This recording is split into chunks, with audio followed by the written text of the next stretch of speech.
পরিবারের মধ্যে যেভাবে তিনি মোকাবেলা করেছিলেন সেই সম্পর্কে আমরা জানতে চাইব।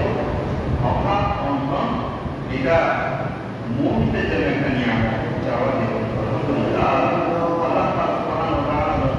মানুষদেরকে যে বিষয়টা নিয়ে বেশি পরীক্ষা করতে পারে ইমান নিয়ে, সেটা হচ্ছে অভাব। একজন মানুষ অভাবের মধ্যে যখন থাকে তখন সে দিক বেদিক হয়ে যায়, দিশাহারা হয়ে যায়।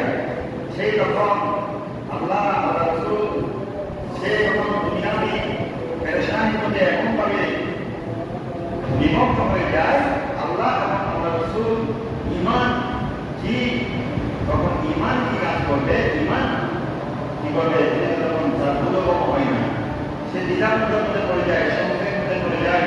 অবাক যখন পরিবারের মধ্যে আসে, কিভাবে মোকাবেলা করবে, তখন তার ঈমান নিয়ে হয়ে যায়, সেই জন্য অভাব আছে। অভাব ঘরের মধ্যে যখন আসে তখন ভালোবাসাকে জানা দিয়ে পড়ায়, এটা একদিন বলে নেই। অভাব মধ্যে অভাব, সেই জন্য আল্লাহ দ্বারা আপনি দেখবেন অনেক আল্লাহর নবীকে, আল্লাহর আম্বিয়া আলাইহিস সালামদেরকে, অনেক আম্বিয়া আলাইহিস সালাম অভাব মধ্যে কি করতেন, দিন অতিবাহিত করতেন। কারণ তারা অভাবটাকে নিয়ামত মনে করতেন। এটাকে তারা কি মনে করতেন, আল্লাহর অসন্তুষ্টের কারণ মনে করতেন না। আল্লাহর আউলিয়া কেরামরা, আল্লাহর নবী আলাইহিস সালাম যারা ছিলেন, ওনারা আল্লাহ যে অভাব দিতেন, অভাব মুসিবত থেকে তারা উপহার মনে করতেন। কিন্তু আমরা যারা দুর্বল ইমানের অধিকারী, আমরা অভাব মতন দিলে কি করে বলি, আল্লাহর অসন্তুষ্ট হয়ে যায়, আল্লাহর রাগ করে বলি আমরা, আমাকে কেন আল্লাহ অভাবের মধ্যে রাখবেন, আমাকে কেন আল্লাহ এত পরীক্ষা নিচ্ছেন। তাহলে আল্লাহ মুমিনদেরকে যাদেরকে পছন্দ করেন তাদেরকে বিভিন্ন বাবা মুসিবত অভাব মনে করে, এটা আলোচনা নয়। অনেক বড় বড় স্কলার যারা আল্লাহ রাসূলের দুশমন, মুস্তাহিদ রাসূল যারা, শাহাদাতের রাসূল যারা, তারা বলে থাকেন যে আল্লাহ রাসূল সাল্লাল্লাহু আলাইহি ওয়াসাল্লাম কি ছিলেন, অভাবী ছিলেন, গরীব ছিলেন, রোগী ছিলেন। নাউযুবিল্লাহ, এটা আল্লাহ রাসূলের প্রতি তুহমত, অপবাদ দেওয়া। আল্লাহ রাসূল কোন কালে ছিলেন না, গরীব ছিলেন না। আল্লাহ রাসূল সাল্লাল্লাহু আলাইহি ওয়াসাল্লাম, আল্লাহ রাসূল সাল্লাল্লাহু আলাইহি ওয়াসাল্লামকে আল্লাহ পাক এমন একটা পরিবারের মধ্যে আল্লাহ পাঠিয়েছিলেন, কুরাইশ বংশ, যেটা আরবের মধ্যে সবচেয়ে শ্রেষ্ঠ বংশ, যেটা সমগ্র আরবকে যারা কি বলতো নির্মিত, নেতৃত্ব দিত, আব্দুল মুত্তালিবের পরিবার। সেটা এখন থেকে নয়, দুনিয়া সৃষ্টির আগে থেকে নিয়ে আল্লাহ রাসূলের জামাত থেকে কিয়ামত পর্যন্ত এই কুরাইশ বংশরা আল্লাহ সুবহানাহু ওয়া তাআলা তাদেরকে নেতৃত্ব দিয়ে পাঠিয়েছিলেন। তাদের মধ্যে অভাব ছিল না, তারা সবাই এমন আল্লাহ সুবহানাহু ওয়া তাআলা তাদেরকে এমন মর্যাদা, এমন ধন সম্পদ দিয়েছিলেন। তাদের পরিবারটা ছিল ভান্ডার না, তাদের পরিবারটা ছিল ভান্ডার না, কখনো অভাবের মধ্যে ছিলেন না। অভাব কিভাবে এসেছিল আল্লাহ রাসূলের ঘরে, সেটা এই জন্য এসেছিল যে আল্লাহ রাসূল সাল্লাল্লাহু আলাইহি ওয়াসাল্লাম ওনার বংশ থেকে উনি কি ধনী পরিবারের মধ্যে ছিলেন। কিভাবে ছিলেন, ওনার দাদা যান ছিলেন ওই সময়কার আরবের একজন নেতৃত্বশীল এবং প্রভাবশালী একজন ব্যক্তি। কিন্তু এখন আল্লাহ রাসূল সাল্লাল্লাহু আলাইহি ওয়াসাল্লাম যখন মা খাদিজা কুবরা রাদিয়াল্লাহু তাআলা আনহাকে শাদী মুবারক করলেন, ওই সময় আল্লাহ রাসূল সাল্লাল্লাহু আলাইহি ওয়াসাল্লাম হাজার দিরহামের হয়েছিলেন, মালিক হয়েছিলেন। খাদিজা কুবরা রাদিয়াল্লাহু তাআলা আনহা ব্যবসা বাণিজ্য উনি পরিচালনা করতে লাগলেন। আল্লাহ রাসূলের কাছে যখন খাদিজা কুবরা ব্যবসা বাণিজ্য চলে আসলেন, আল্লাহ রাসূল সাল্লাল্লাহু আলাইহি ওয়াসাল্লাম পারস্য, ইরান, বিভিন্ন সিরিয়া, দামেস্ক, বিভিন্ন রোম, বিভিন্ন দেশের মধ্যে ব্যবসা বাণিজ্য পরিচালনা করে উনি বড় সম্পদ লাভ করেছিলেন। আলহামদুলিল্লাহ, তখনকার যুগে আল্লাহ রাসূলের বড় ব্যবসায়ী, বড় শিল্পপতি, বড় টাকাওয়ালা, পয়সাওয়ালা আল্লাহ রাসূলের তখনকার দিদিরা ছিলেন না। কিন্তু ওনার প্রত্যেকটা দিরহাম, প্রত্যেকটা পয়সা, টাকা উনি ইসলামের জন্য, মানবতার জন্য, উম্মতের মহব্বতের জন্য কি করে দিয়েছিলেন, কথা করে তিনি করে দিয়েছিলেন। বিদায় উনি এমন এক সময়ে শেষ জীবনে সেই অভাবের মতো করে দিয়েছিলেন। জবাব দিব আলহামদুলিল্লাহ। কিন্তু এই কথাটিকে একটু বুঝি করে, এই কথাকে শেষ জীবনে এসে যখন আল্লাহ সাল্লাল্লাহু আলাইহি ওয়াসাল্লাম নিজেকে অভাবীদের মধ্যে অন্তর্ভুক্ত করে রাখতে নিজের ইচ্ছে করেছিলেন।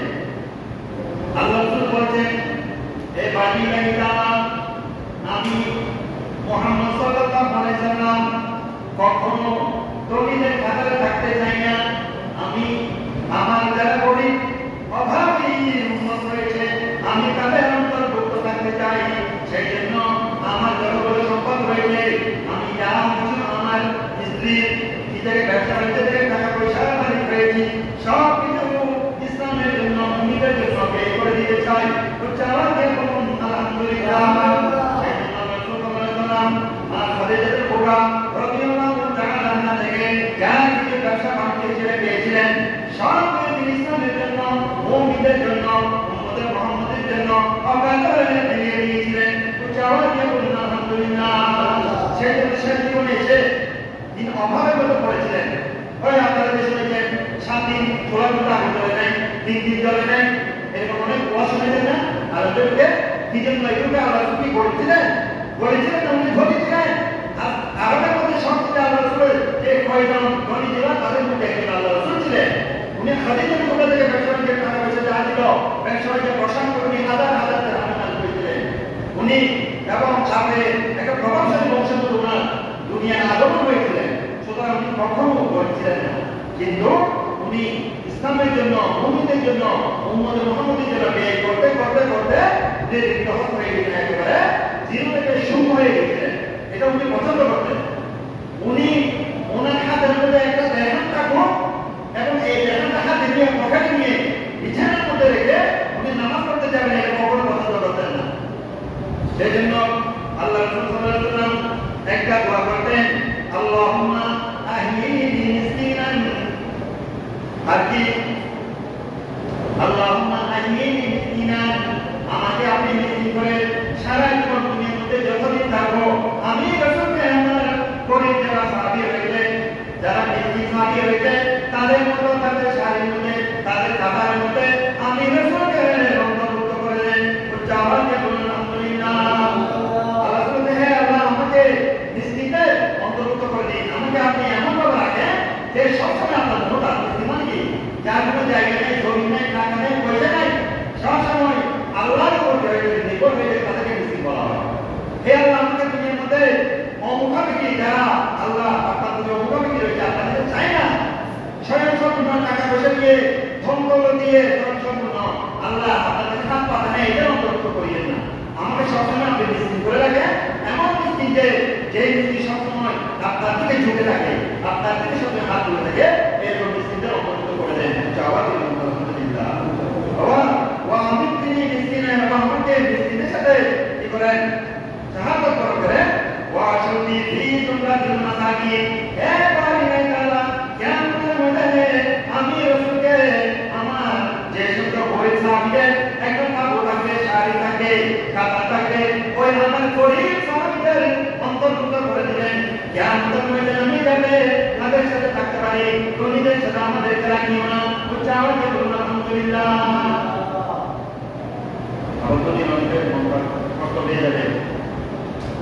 ধনীর মধ্যে হযরত ওসমান রাদিয়াল্লাহু তাআলা ধনী আছে তো, আবু বকর ধনী আছে তো, ধনী যারা কিয়ামতের ময়দানে প্রথম সারির মধ্যে থাকে, যাদের দান সদকা ইসলামের ত্যাগের কারণে তারা ধনী হওয়ার পরেও তারা প্রথম কাতারের মধ্যে থাকে সেরকম। কিন্তু আল্লাহ রাসূল নিজেকে নিশ্চিত থাকা, নিজেকে অভাবীদের অন্তর্ভুক্ত করে রাখাকে পছন্দ করতেন।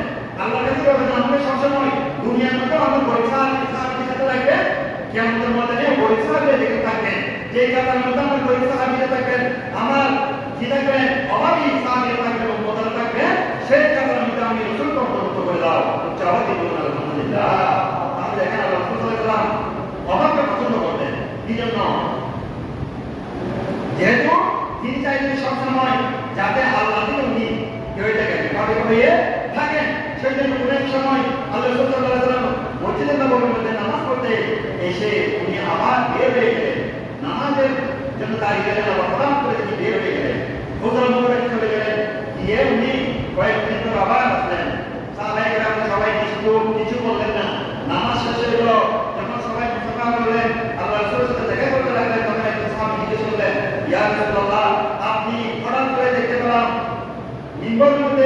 মিনারের মধ্যে আপনি নামাজের মধ্যে দাঁড়িয়ে গেলেন, অথচ একামত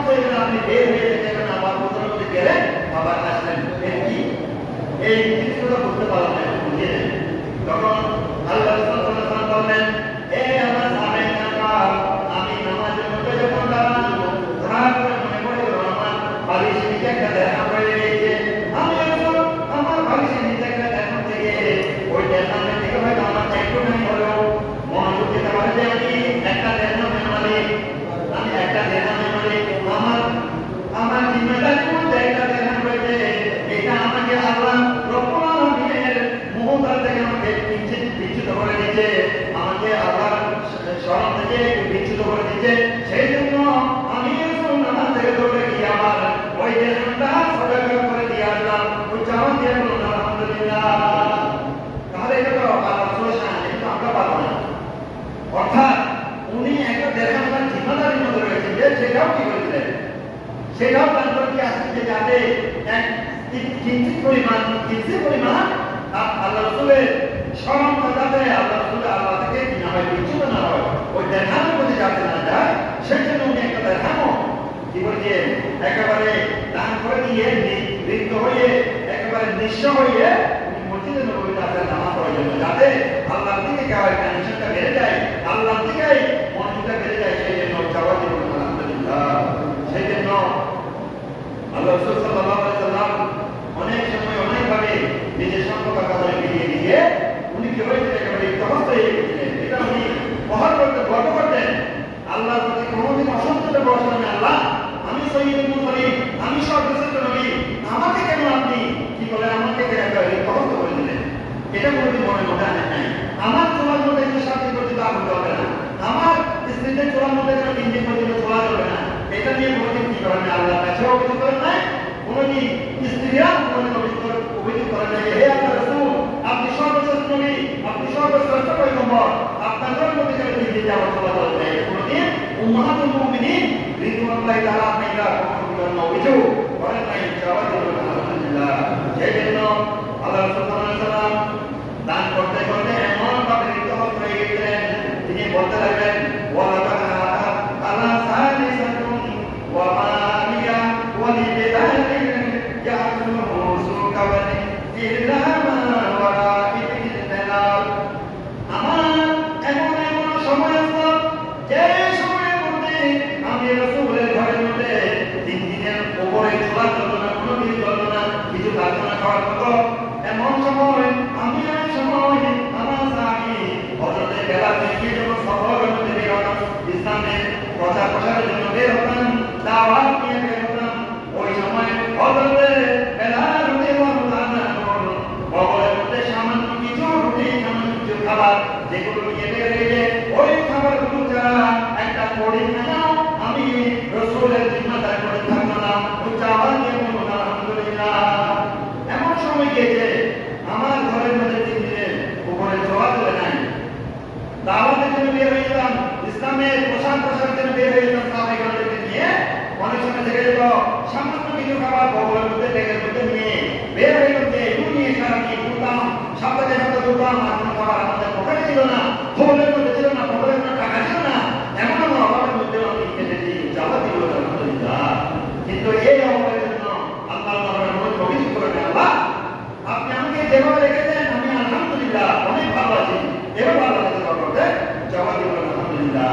সেই জন্য আল্লাহ রাসূল সাল্লাল্লাহু আলাইহি ওয়াসাল্লাম আল্লাহ সুবহানাহু ওয়া তাআলা এই আল্লাহ রাসূলের এই অবদানের কারণে, আল্লাহ রাসূলের শুকর জ্ঞাপনের কারণে আল্লাহ রাব্বুল আলামিন কোরআন আয়াত নাযিল করলেন, লাইন শাকারতুম লাযিদান্নাকুম ওয়া লাইন কাফারতুম ইন্না আযাবি লাশাদীদ। হে আমার বান্দারা, তোমরা যদি আমি রব্বুল আলামিনের নিয়ামত পেয়ে, আমার নিয়ামত পেয়ে, আমার ফজিলত পেয়ে, আমার ফাদাইল পেয়ে, অনুগ্রহ পেয়ে তোমরা যদি শুকর জ্ঞাপন করো, লাযিদান্নাকুম আমি রব্বুল আলামিন আমার এই নিয়ামতকে তোমাদের জন্য আরো বাড়িয়ে দেব। উচ্চারণ দিয়ে বলুন আলহামদুলিল্লাহ। ওয়া লাইন কাফারতুম, আর যদি তোমরা আমার নিয়ামত পেয়ে, আমার নিয়ামতে, আমার ফজল পেয়ে, আমার করম পেয়ে পাওয়ার পরেও নিয়ামতের শুকরিয়া জ্ঞাপন করো নাই, আরো অভিযোগ করে যাও। ওয়া লাইন কাফারতুম, যদি আমার নিয়ামতে অস্বীকার করো,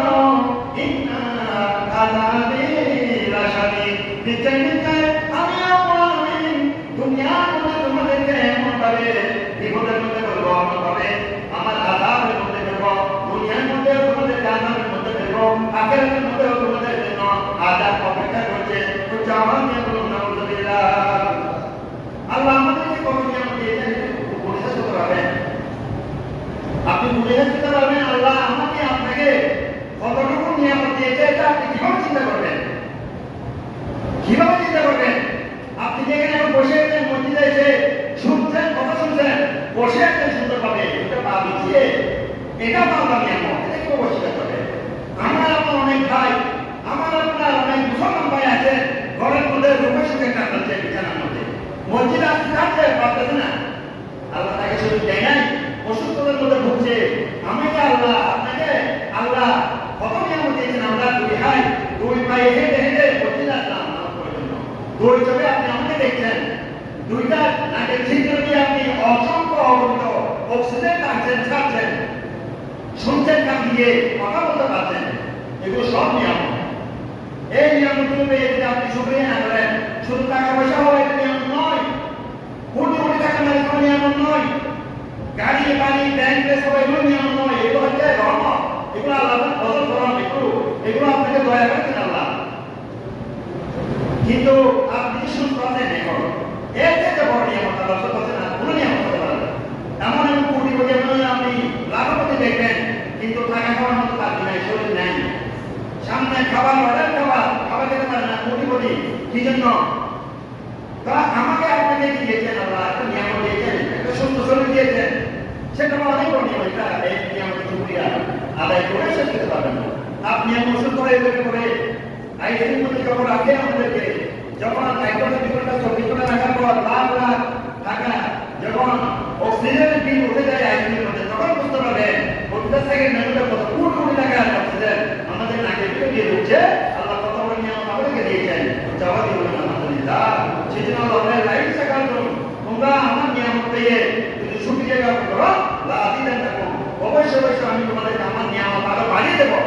ওয়ালা ইন কাফারতুম, আর যদি নিয়ামত পেয়ে অস্বীকার করো যে আল্লাহ আমাদের কিছু দেন নাই, কি দিয়েছেন, টাকা দেন নাই, পয়সা দেন নাই, ধন দেন নাই, দৌলত দেন নাই, এটা দেন নাই, ওটা দেন নাই, এভাবে আল্লাহর কাছে সবসময় অভিযোগ করতে থাকেন, আল্লাহ আপনার উপর আমার বড় সুন্দর হয়ে যাবে।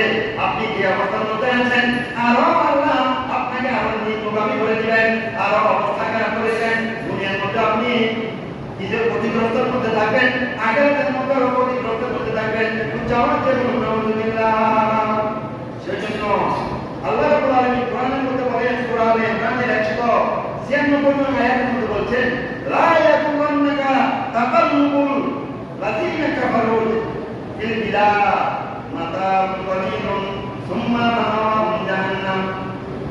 হে আমার মাতারা, লা ইয়াকুন্নাকা, তোমাদেরকে যেন দুনিয়ার চাকচিক্য ইহুদি নাসারাদের সুখে শান্তিতে থাকাকে তোমাদেরকে যেন কিসের মধ্যে না মেলে, জান্নাতের মধ্যে না মেলে, কাসাদের মধ্যে না মেলে। তোমরা দুনিয়ার মধ্যে ইহুদি নাসারাদের সৌন্দর্য দেখে, ইহুদি নাসারাদের কি দেখে, আলিশান জীবনযাপন দেখে, এই জীবনযাপন দেখে, তাদের বিলাসিতা দেখে যেন তোমাদেরকে শয়তানের দুনিয়ার জান্নাতের মধ্যে না মেলে, ফেসাদের মধ্যে না মেলে।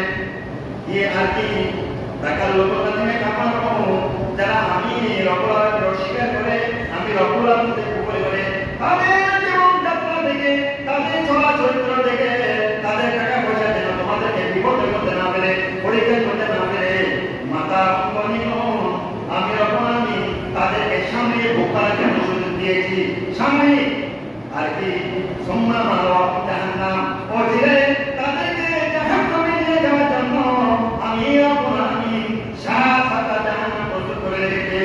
ও যে তারা মৃত্যুবরণ করার সাথে সাথে তাদের জান্নাত ঠিক নাই, তারা জাহান্নামের মধ্যে থাকবে। ও যাওয়ার জন্য নাউযুবিল্লাহ। আল্লাহ সুবহানাহু ওয়া তাআলা কোরআনের মধ্যে মুমিনদেরকে হুঁশিয়ার করছেন, মুমিনদেরকে বলছেন, হে মুমিনরা, লা ইয়াকুন্নাকা, তোমরা কি হইও না, পথভ্রষ্ট হইও না, তোমরা দ্বিধাদ্বন্দ্বের মধ্যে পড়িও না, তোমরা হতাশার মধ্যে পড়িও না, চিন্তার মধ্যে পড়িও না। তাকাল্লুবুল লাযিনা কাফারু ফিল বিলাদ, তোমরা দিকে দিকে ফ্রান্স, ব্রিটেন, আমেরিকা মতো রাষ্ট্ররা যারা ইহুদি নাসারা রয়েছে, তারা আলিশান জীবনযাপন, তাদের আলিশান জীবনযাপন থেকে, টাকা পয়সা থেকে চিত্ত যেন তোমাদেরকে কিভাবে পথভ্রষ্ট না করে, কেননা তাদেরকে সাময়িক ভোগ করার জন্য সুযোগ দিয়েছি। যেহেতু আগের মধ্যে তাদের কিছুই নেই, দুনিয়াতে তাদেরকে কিছুতে ভোগ করার জন্য সুযোগ দিয়েছি। এই সুযোগকে তোমরা মনে করি না যে আল্লাহ আপনি তো সব ইহুদি নাসারাদেরকে দিয়ে দিয়েছেন, আমরা মুমিনদেরকে ইউজ করেছি, আমরা মুসলমানদেরকে ইউজ করেছি,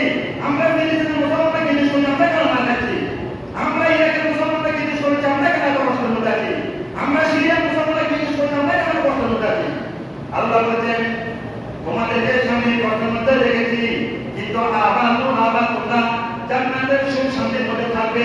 এই দুনিয়াটা তোমাদের জন্য কয়েকখানা, দুনিয়া মুসলিমুল মুমিন ওয়া জান্নাতুল কাফির, তোমাদেরকে সাময়িক কষ্টের মধ্যে রাখো, আর ইহুদি নাসারাদের সাময়িক ভোগ বিলাসের মধ্যে রাখো, চাকচিকের মধ্যে রাখো, বিলাসিতার মধ্যে রাখো।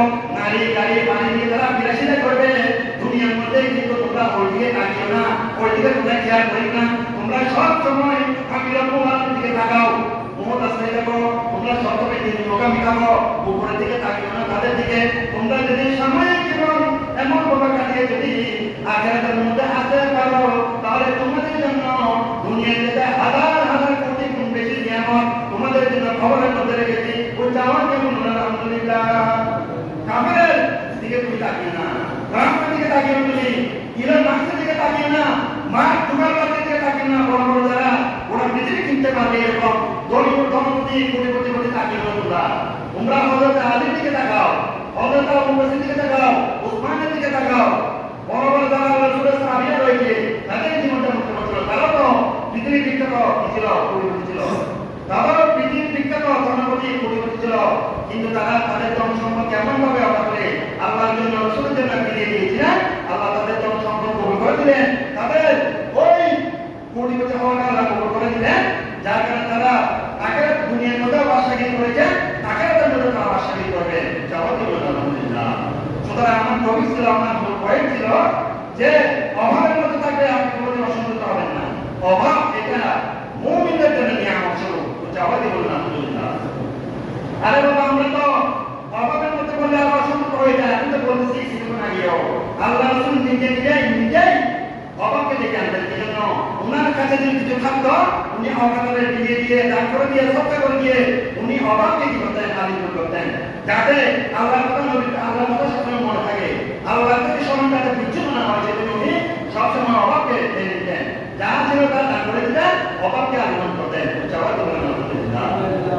তাহলে অভাবকে ভয় পাবেন না, অভাবকে নিয়ামত মনে করবেন। তাই বলে নিজে একেবারে সবসময় অভাবের মধ্যে থাকবেন, টাকা পয়সা না আমি অভাবের মধ্যে বসে থাকেন, ছেলে নিজেকে কষ্ট দেয়, এটা নয়। অভাব এটা নয়। অভাব মানে হচ্ছে আপনার যতটুকু দরকার ততটুকু আপনার না আপনার খরচা আপনি 20,000 টাকা দিয়ে আপনার পরিবার চালাতে পারবেন, 30,000 টাকা দিয়ে চালাতে পারবেন। আপনি যে সরকারি কর্মচারী মনে করেন, আপনি আপনার পরিবারকে 30,000 টাকা চালাতে পারবেন, আপনি 30,000 মধ্যে সীমাবদ্ধ রাখবেন। আপনি কেন চালাবেন বাইরে পা বাঁধবেন? আপনি কেন অবৈধ দিকে পা বাঁধবেন? আপনি কেন খুশি দিকে পা বাঁধবেন? আপনি কেন সুন্দর দিকে পা বাঁধবেন? আপনার যাতে তাই নিয়ে আপনি কি বলেন, এটা করে আপনি পরিবারকে সত্য রাখেন। আপনার পরিবারকে বলে দিতে আমার ইনকাম এতটুকু, তোমার চাহিদা এতটুকু মধ্যে সীমাবদ্ধ রাখো। এর চাইতে তুমি বেশি দাও, আমাকে অবৈধ পথের মধ্যে পা বাড়াতে হবে। তোমরা কি আমার অবৈধ পথে পা বাড়ানোর এই গুণাটা তোমরা গ্রহণ করতে পারবে?